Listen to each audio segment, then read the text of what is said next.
Okay.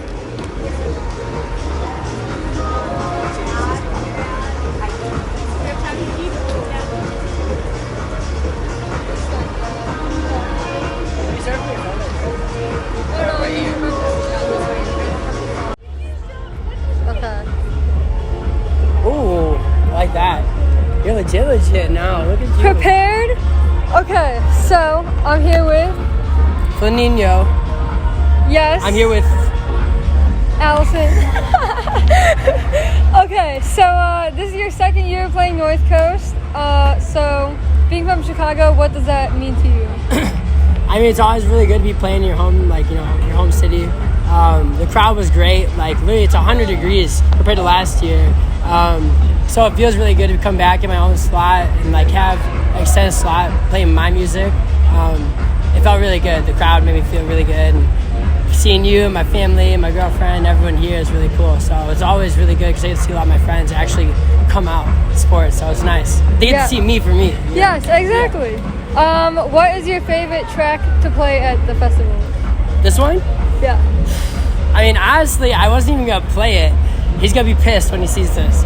But Jay Willie, literally, he made an edit of our track, Come Back. Mashed it in with Blank. Yeah, watch out. Yeah, move. Hi, Mom. Love you. Back up. Sorry, don't worry about it. So literally, when he sent me the track, he sent me the edit, and I wasn't gonna play a dubstep or like anything like that today. But then I could feel the crowd wanted it, and I was like, all right, well, I love playing this shit. And his track, like it's our track, but mashed up with Blank, it hit so well. I was shook, DJ. So shout out Jay Willie, you made a banger, and I'm very proud of you. You made my set. So yeah, that one. How do you prepare for sets like this? Like, do you do anything specific before? Well, different than what I did last year, and I don't know if it was good or bad, but I basically practiced a lot with pretty much like 100 tracks, just kind of see what combinations worked for like 2 weeks prior. I normally don't prep that much. I'll prep like 2 days before, but I wanted to, see the difference, and it was cool, but I feel like, I kind of overthought some of it, but that's okay. I mean, I'll be doing that. I'll be prepping. I'll be working through a set, record the set, go back, see what transitions worked, then take all those combinations, bring it back here. And honestly, even when I'm DJing, like, I didn't mean to play half that set that I played, but it's just what the crowd wanted and what they felt. So I wanted to be in that moment. I had the music for it, and I love that shit. I love dubstep and house. I like playing all of it. So yeah, it's a lot different than what I do normally, but it ended up being really cool. So. Yes. So your new song just dropped, New Year with, is it how you say Kenny? Yeah, Kenny, yeah. Okay. Is there anything like specific that you want to say about the song, or like the process of making it? Well, one, the track bangs, Kenny, and Nat James, the English vocalist. He is amazing. So that track happened literally because I'm not really huge into tech house anymore per se. I love tech house, but like it's really specific. And every time I hear this dude drop a track on SoundCloud, I'm like, this music is so fucking good. And so I hit him up and I was like, hey, I'm a really big fan of your music. He's like, oh my God, bro, I have like a bunch of your downloads, blah, like a bunch of remixes, whatever. And so I was like, we should make something together. And then what was really cool, Ken got smashed. What was really cool about that track is that we kept it where it's like I wanted to embrace his style. The very like hard tech house, that bass line is his. So like, and I was like, all right, then I'll bring my own flavor to the second half of it. And finding a way to wrap those styles together that's the fun and hard part. But yeah, so it made it unique. And honestly, like we talked about like potentially changing this, like my drop to like a techier thing or having two versions, but I'm glad we kept it because I think fire. Yeah, it is fire. So yeah. Anyone that you would like to collab with in the future? Locally or just like big? Just anyone. I mean, if I could collab with anyone, Same Punk, we're working on getting a collab together. So whenever that actually happens, I'd love that. Probably, I mean, honestly, like, I want to do more crossover stuff, like Marshmello does, and, like, not like, pop, but like DJ Snake collabing with like an artist outside of their genre. Like, I want to collab with Ozuna.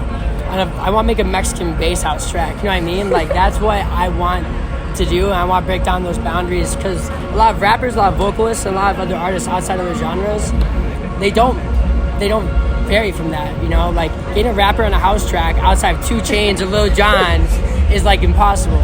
But like they bring something that I can't bring or you can't bring, and so probably like in terms of that, maybe like a rapper I'd want collab with would be like Freddie Gibbs on some vocals, but artist-wise, like Joyride, Saint Punk, you know, probably them, yeah. Okay, Good questions. thank good you. questions. I came prepared. Yeah. What are your plans for this year? Well, my plans for this year, I have another release with Sherm.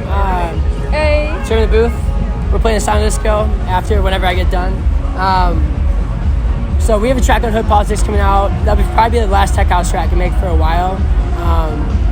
But released a bunch of other tracks I've been sitting on for a while. I want to experiment the rest of the year. And we're working on locking in a tour, whether it's by myself or with someone. I don't want to jinx it, but like those talks are happening. So just be able to get out and keep on growing. You know, I feel like I've done, outside of Lala, probably I've done the clubs, I've done the venues, I've done the festivals, I've done the shows. And now it's just like I need to keep growing. I need to open up room for someone else here, you know? Like, so I gotta take that jump to the next level, and that's what we're working towards. We'll get there. So yeah, that's my plan. And then the last one is, what advice would you give to any artist or anyone trying to do what you're trying to do? I mean, if you could take any advice, the biggest advice I would give, I'm looking at the camera so they see it and know. At the end of the day, only you know you. So what I mean by that is I had to do a whole rebrand because I didn't stay true to me 100%. Not in terms of fact like I was never me in the club, but I wasn't fully me, you know? And so if you could do that earlier on, accept what you are, accept what you aren't, as an artist, and defining what you're actually good at making versus what you actually like, and understanding the difference between the two. Because I'm really good at making melodic shit, but I don't like melodic stuff as much as I like bass house. And understanding that comes with different workflows or anything. It takes time, but it's worth it. If you want to do it, you can. You just have to really, as cheesy, I hate this. You can't give up. You literally just keep on going and keep on growing. Even when you think you're done, you're not. So, yeah. Exactly. You're a perfect example of that. You just kept going, kept on shooting, kept on doing it. Look at you now. Thank you. And that's it. Lit. You said the exact same thing as Apollo did for the last answer.